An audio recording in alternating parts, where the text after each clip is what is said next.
하나님 말씀 레위기 22장 17절에서 25절 말씀을 함께 읽도록 하겠습니다. 구약성경 180쪽입니다. 여호와께서 모세에게 일러 가라사대 아론과 그 아들들과 이스라엘 온 족속에게 고하여 이르라. 이스라엘 자손이나 그 중에 우고하는 자가 서원제나 낙헌제로 번제를 여호와께 예물로 드리려거든 연락되도록 소나 양이나 염소의 흠없는 수컷으로 드릴지니 무릇 흠 있는 것을 너희는 드리지 말 것은 그것이 연락되지 못할 것임이니라.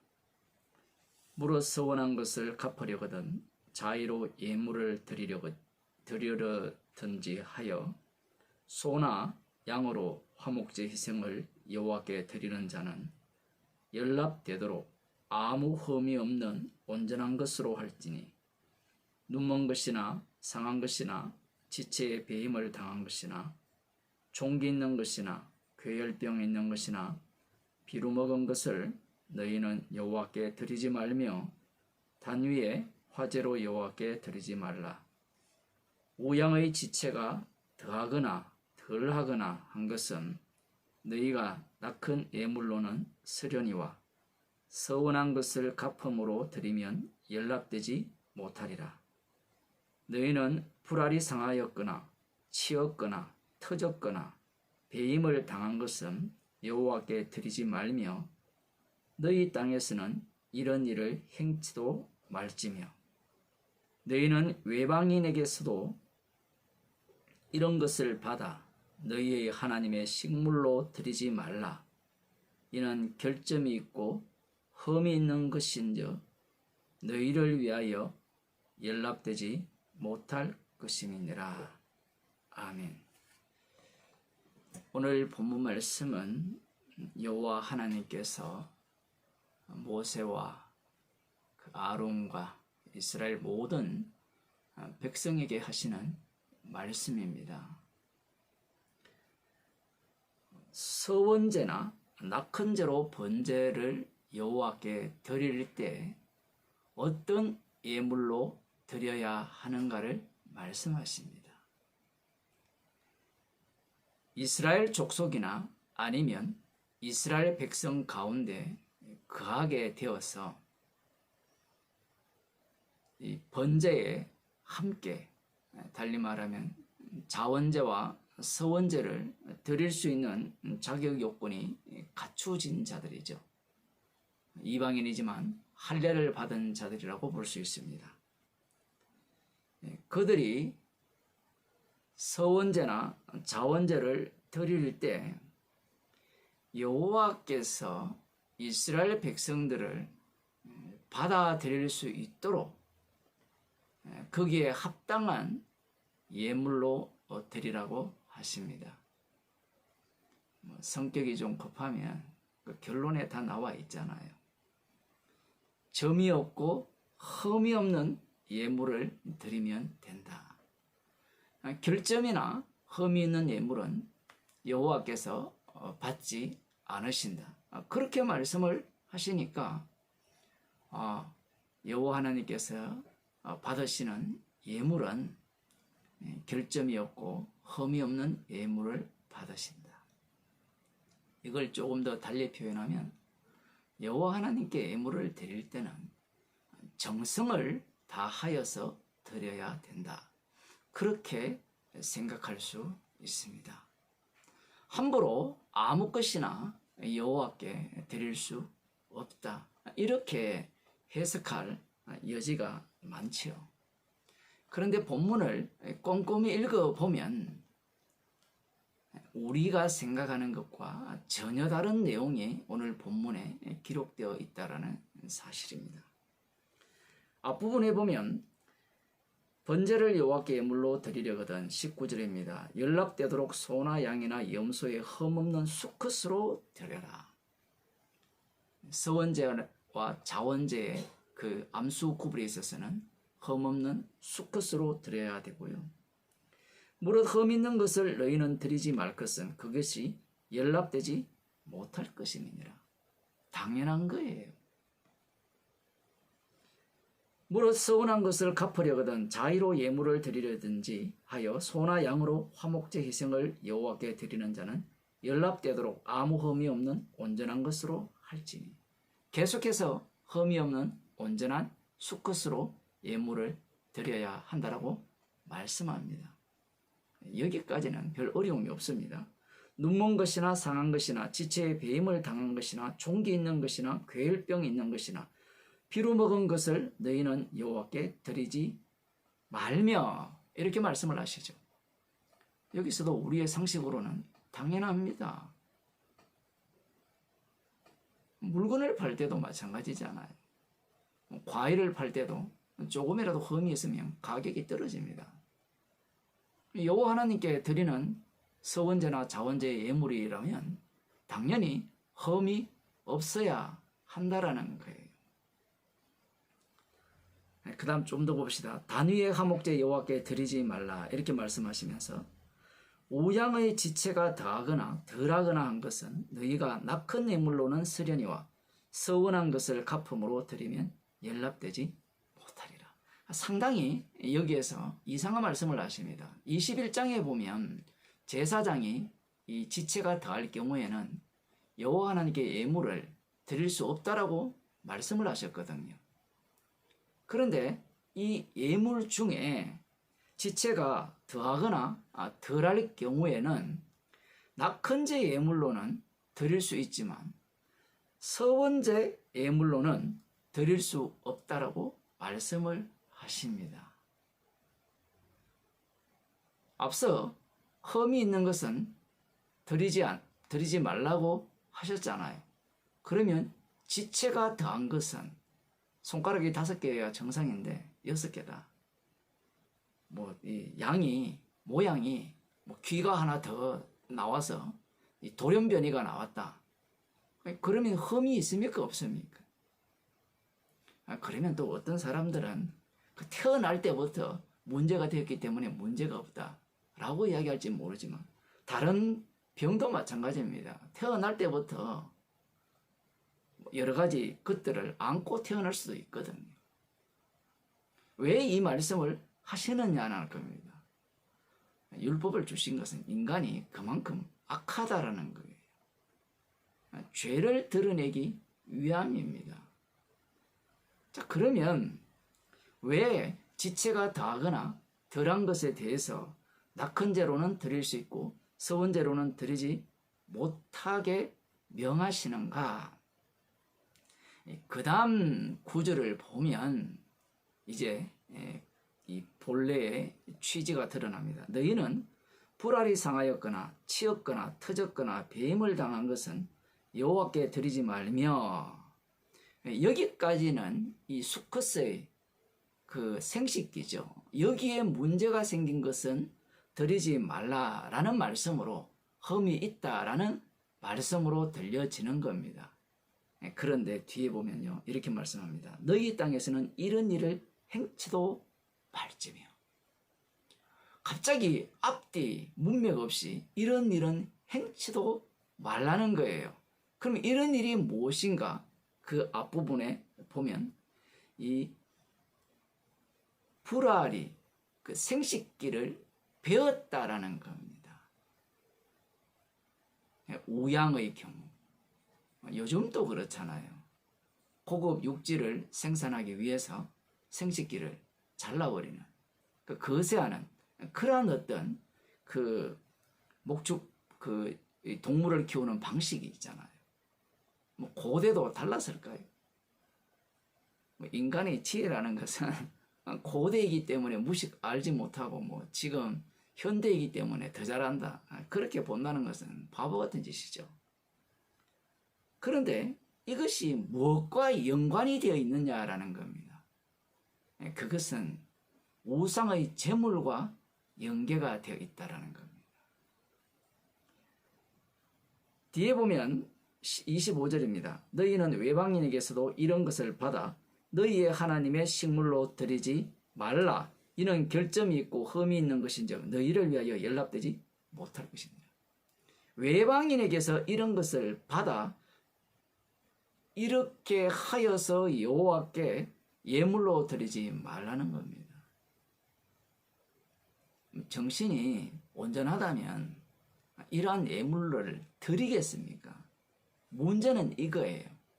앞부분에 눈먼 것이나 상한 것이나 지체에 배임을 당한 것이나 종기 있는 것이나 괴혈병이나 뭐 온갖 그 질병에 들린 동물을 신께 바치겠습니까? 상식적으로 생각해 보세요. 그러면 이러한 예물을 신께 바칠 상황이라면 그 사람의 형편이 어떨까요? 우리 동네에 옛날에 제가 살던 그 고향이죠. 거기에 보면 갓바위라는 곳이 있는데 제가 어릴 때는 그런 것이 없었는데 좀 유명해졌거든요. 거기에서 기도해서 대통령이 되었다라는 그런 소문이 퍼지니까 엄청난 사람들이 그곳에 와서 기도를 해요. 기도를 하는데 재밌는 것은 그 주변에 상점들이 하나둘씩 생기면서 양초도 팔고 살도 파는 겁니다. 공양미로 드릴 살을 파는데 한번 생각해 봅시다. 갓바위 올라가서 공양미를 드릴 때 집에서부터 미리미리 준비하여서 정성을 들여서 드리는 그것을 받겠습니까? 안 그러면 잊어버리고 가다가 상점을 보니까 생각나서 공양미를 사서 바치는 걸 받겠습니까? 우리가 볼 때는 미리 준비한 것을 받을 거라 이렇게 생각할지 모르지만 잊어버린 상황에서 미리 준비하지 못하였지만 나름대로 정성을 다하여서 바치면 받을 것이라고 생각하는 거예요. 그게 우상입니다. 나의 정성. 흠이 있더라도 본인이 보기에는 이것이 최선이라는 겁니다. 우리는 이 본문을 지금까지 거꾸로 보거든요. 사실 그렇게 보는 게 사실 정상이 보여요. 근데 저는 이 뒷부분 때문에 그렇게 봐서는 안 된다는 이야기입니다. 하나님께서 이렇게 말씀하시는 이유는 인간의 정성을 받지 않겠다는 겁니다. 결점이고 흠의 문제는 여호와 하나님께서 보시기에 결점과 흠인 것이지 인간이 보기에 결점이다 흠이다 이렇게 해석을 해서는 말씀 자체가 해석이 안 되는 겁니다. 만일 그러하다면 지체가 더하거나 덜한 경우에도 흠이 있다라고 이미 21장에서 말씀을 하셨거든요. 그러면 여호와 하나님께서 낙헌제 예물도 안 받으셔야 돼요. 그런데 받으시는 겁니다. 이러한 상황이 되었다라는 것은 뭐 눈먼 것이나 아니면 이 상한 것이나 지체가 배임을 받은 것을 예물로 드린다라는 것은 물론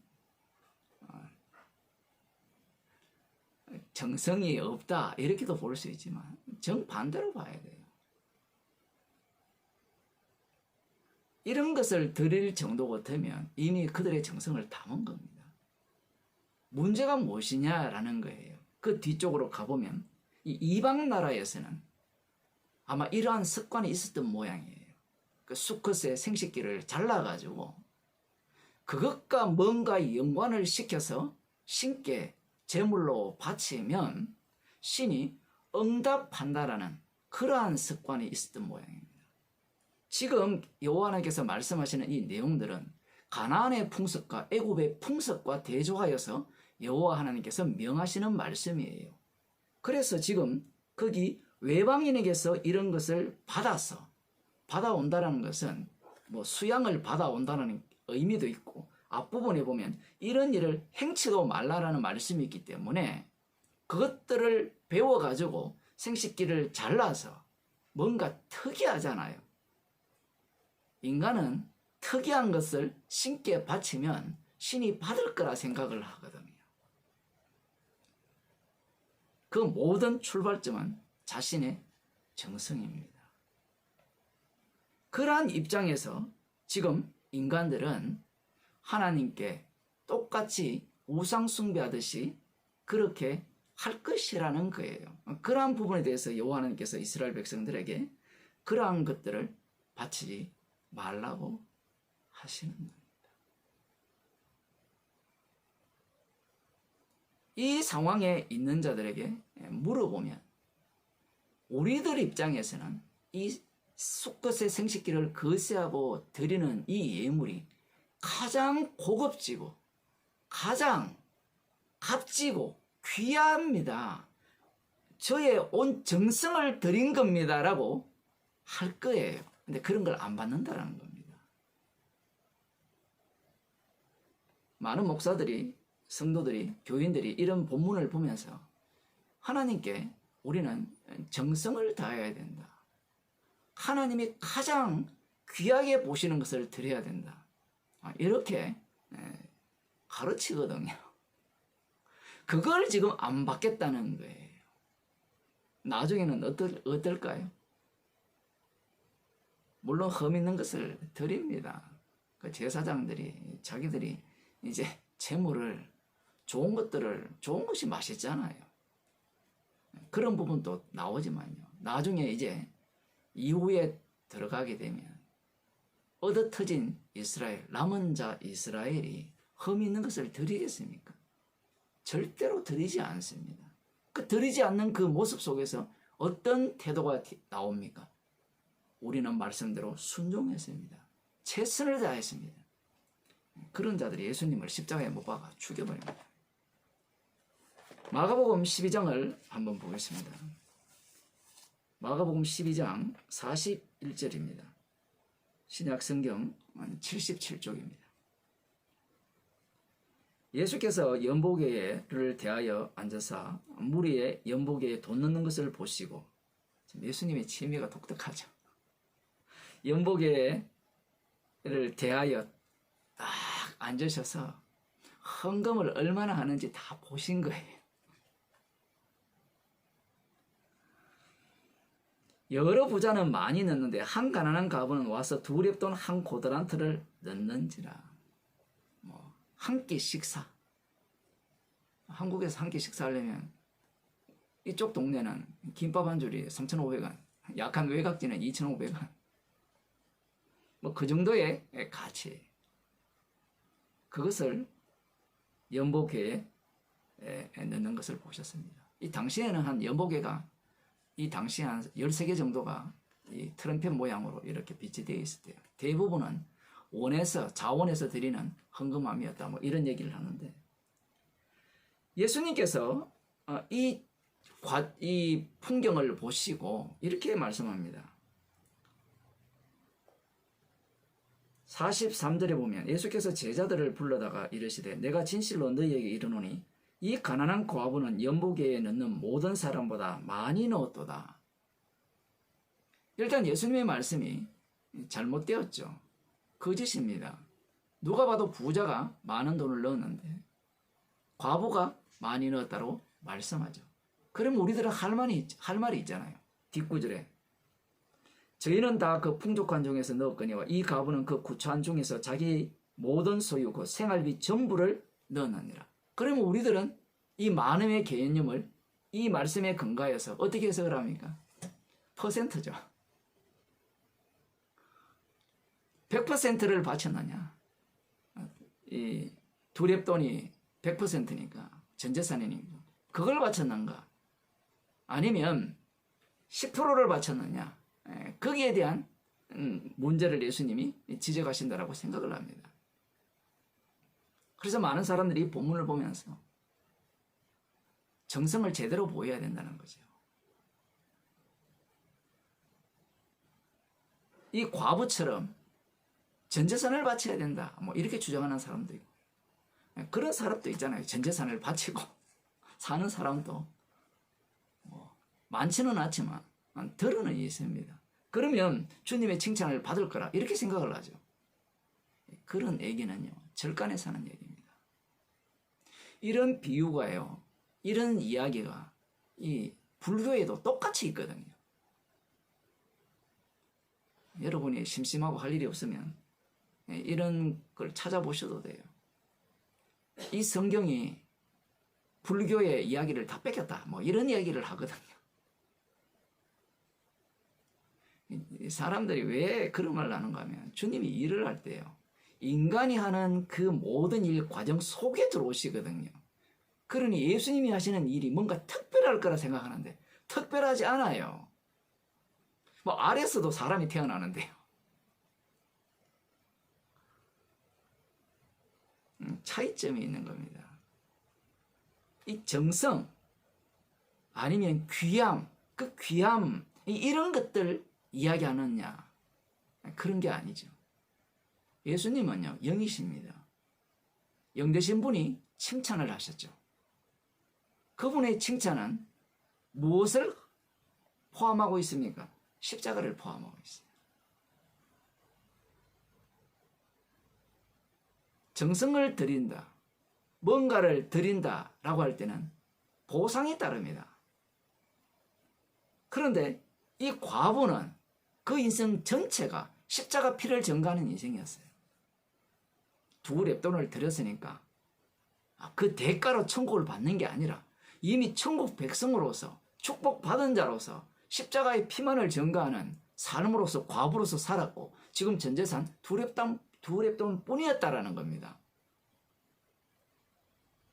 거래 관계가 아니에요.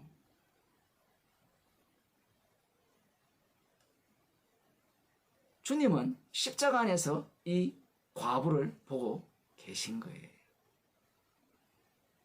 이 과부의 모습 속에 무엇이 담겼느냐? 자기를 부인하는 능력이 담긴 거예요. 인간은 자기를 부인할 능력이 없습니다.